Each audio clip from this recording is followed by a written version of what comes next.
Bicara soal tentang malu, Prof. Ada pepatah bilang malu bertanya sesat di jalan.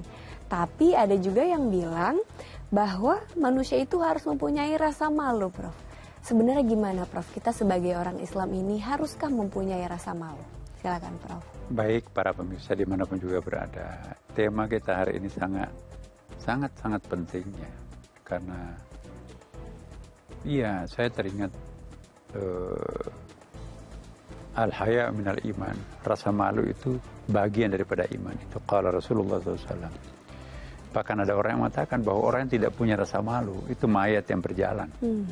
Orang nggak punya rasa malu, dia nggak peduli orang lain sekitarnya, di depannya, belakangnya, sampingnya, dia seenak-enaknya, ego itu apa bedanya dengan binatang ya?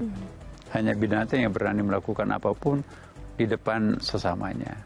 Nah, kalau manusia meniru-niru seperti itu, maka apa bedanya kita dengan binatang? Karena itu ada dua macam rasa malu ya Mbak Mary. Ada rasa malu yang sangat kita junjung tinggi dalam agama. Itu namanya al-haya. Rasa malu itu sangat penting. Tapi juga ada rasa malu yang tidak boleh atas nama rasa malu sebetulnya. Itu bukan malu sebetulnya, itu hanya goblok aja itu ya.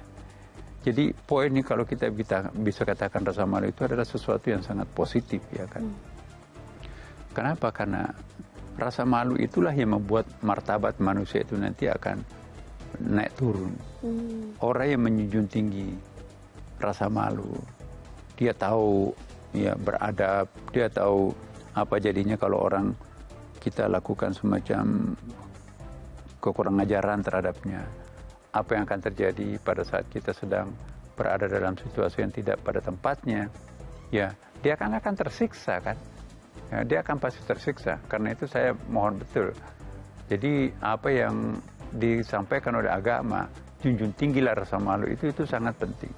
Karena kalau rasa malu seseorang itu sudah tidak ada, siapapun juga, apakah itu jabatannya sangat tinggi, apakah itu orang kaya, apakah itu pemberani, itu langsung down tuh ya.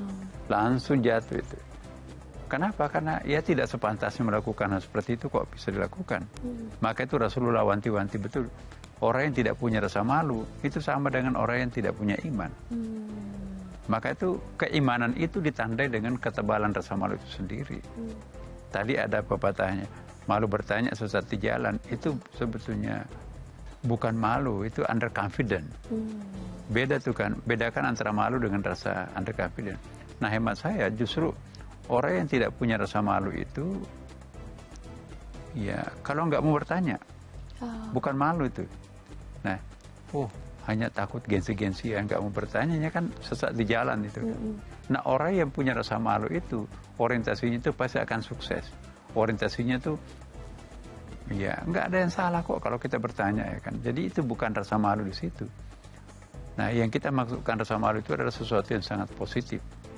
Contohnya, kita berpakaian tidak senonoh. Wah, udah tahu ini kematian. Bawa tas yang branded, ya kan? Pakai berliannya segala macam, pakai makeup, seperti mau pergi ke pengantin. Ya. Orang yang menggunakan model seperti ini mengunjungi orang-orang yang wafat, itu dianggap itu tidak punya rasa malu. Atau sebaliknya, dia pergi ke pengantin pakai daster, itu juga gak punya rasa malu. Jadi dia kan menjatuhkan dirinya sendiri. Nah, orang yang tidak punya rasa malu itu biasanya tuh anak-anak kecil, childish itu kan. Tapi kalau usianya sudah dewasa, masih juga tidak punya rasa malu, itu artinya menjatuhkan dirinya sendiri.